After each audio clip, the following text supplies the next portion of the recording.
What if the real secret to building a high-performing, truly sustainable culture wasn't about another workshop or a new initiative? What if the most powerful tool for change is actually a leader's own internal state? Today, we're going to dig into a leadership model that argues exactly that. Let's get into it. So many of us have been here. We launch new values, we run all the workshops, we try our best to build trust, but somehow, the burnout, the cynicism, that quiet disengagement, it just sticks around. It's a really exhausting and familiar feeling for any leader who's trying to do good work. So what on earth are we missing? Well, here's the core problem. We keep trying to install new software, things like better communication skills or slicker processes, but we're trying to run it all on a fundamentally broken operating system. The whole conventional approach is trying to solve an internal problem with external tools. It's flawed right from the very start. And here you can see that split in black and white. The old model, that's the performance-driven equation on the left, it starts with external skills.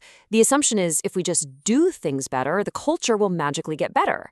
But the presence-driven model on the right, it flips this whole thing on its head. It says everything, and I mean everything, starts with the leader's internal consciousness, their own state of alignment. This is the big idea we're unpacking today. The idea that what a leader truly believes about worth, about control, about basic human dignity, it doesn't just stay inside their own head. It gets exported. It shapes the entire organization in real, tangible, and, measurable ways. So how does this actually happen? Well, think about it. A leader's inner state, their anxieties, their need to be right, their core beliefs, it translates directly into how they show up.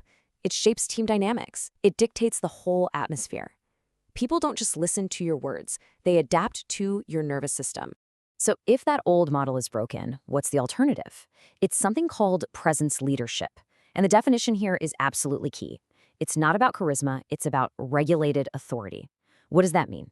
It means you practice cultivating an inner stability so you can stay grounded and human even when everything is hitting the fan.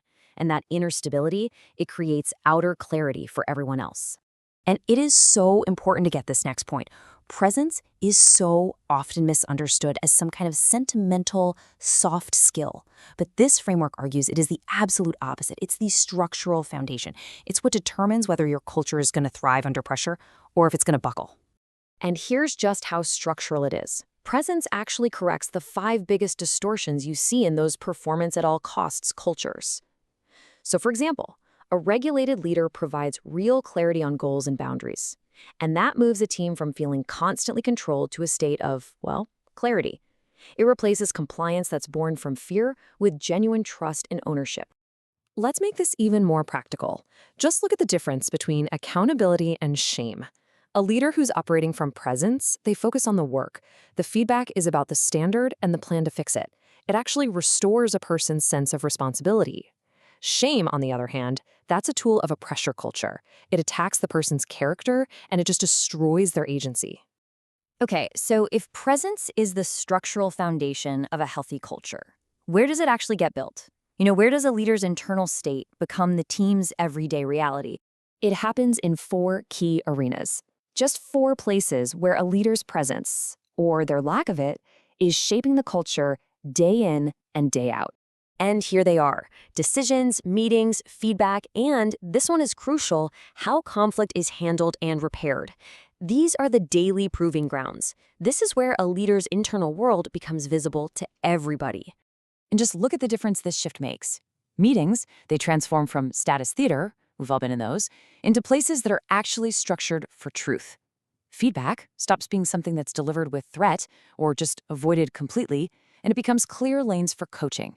And conflict, instead of being political, it's approached with a clear map for repair, which, believe it or not, actually builds trust. So ultimately, when you boil it all down, this framework really gives every leader a fundamental choice to make. Are you a passenger, just reacting to your inbox, appeasing people to avoid those tough conversations, delaying decisions out of fear? Or are you an architect, intentionally designing the culture, initiating with integrity, and acting from a place of grounded, regulated authority? In the end, this is the real takeaway. Your culture isn't what's written in the value statement you hang on the wall. It's found in the posture of your people. It's in what they feel safe enough to say, what they feel they have to hide, and whether they brace for impact or they can breathe a little easier when you walk into the room. Which leaves us with a final and pretty provocative thought.